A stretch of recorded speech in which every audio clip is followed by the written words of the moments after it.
I don't think he was very successful because despite all his valiant attempts to keep the peace between Dinesh and me, it's not been very easy. So even though Palita has failed, we still want to appreciate his efforts.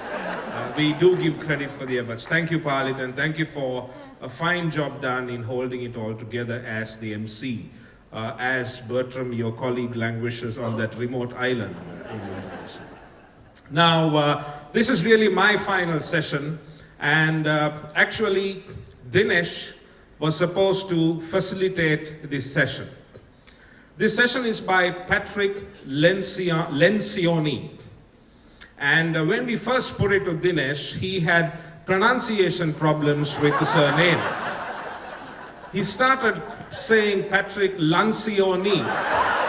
And then the power that is Pete said, you know, this won't fly, because you are putting down a very valuable community that's part of the Sri Lankan economy and all of that.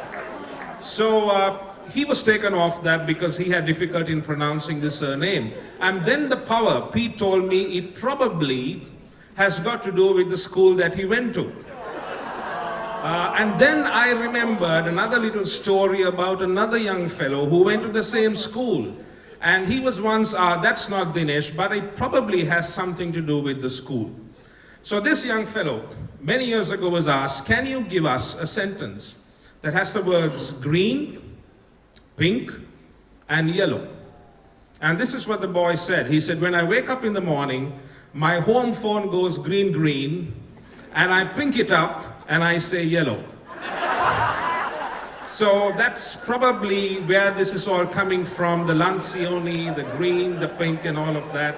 But ladies and gentlemen, this afternoon, it is my joy, it is my pleasure to introduce Patrick Lencioni.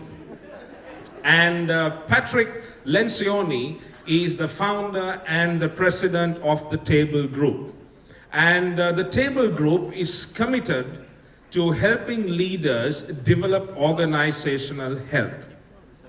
I was first attracted to Patrick's work when I first read his book, 3 Signs of a Miserable Job. And I found it to be very practical, very powerful, and very realistic. Patrick has gone on to write many books. I think he's written over 10 now, but he seems to have a fascination for numbers. And here are some of the titles of his books.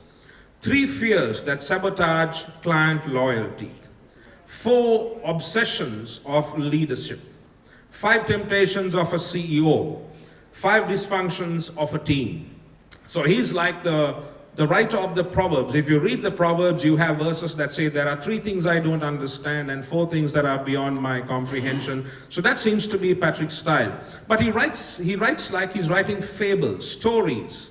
But through it, he communicates very powerful truths for leaders.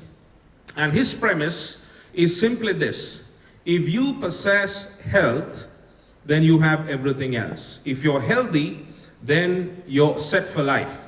And he transfers that concept into organizations. And he says, we talk about strategy, we talk about plans, but at the expense of organizational health.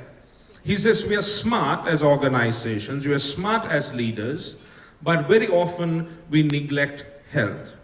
And in this session, he talks about organizational health. In fact, that's what his latest book is all about. The latest book is called Advantage, and our good friend and colleague Paul has it out there for you. It's a good read, and he gets into this all-important subject about organizational health. Concentrate on it, focus on it, and you'll find your organization growing. In fact, he has another interesting book which some of you as leaders might find fascinating. The title of the book is called The Death of Meeting. Now, if your organization is prone to meetings, is just about meetings all the time in every place, then Death by Meeting is a book that you need to pick up and read. It will give you a whole new, fresh perspective on the importance of meetings and why you have meetings, so on and so forth. And in fact, I think Godfrey should get that and pass it on to all his GC members, because I see emails from Godfrey, the GCs emailing each other about every small thing. So I suggest for Godfrey's 60th birthday, which is actually around the corner, that he buys this and pass it on to all his GC members. And it's interesting that the CEO and the organization are celebrating 60 years around the same time. It doesn't happen all the time, but such is life. So, ladies and gentlemen, in a few moments, let's welcome Patrick Lencioni as he talks to us about organizational health. Please welcome Patrick.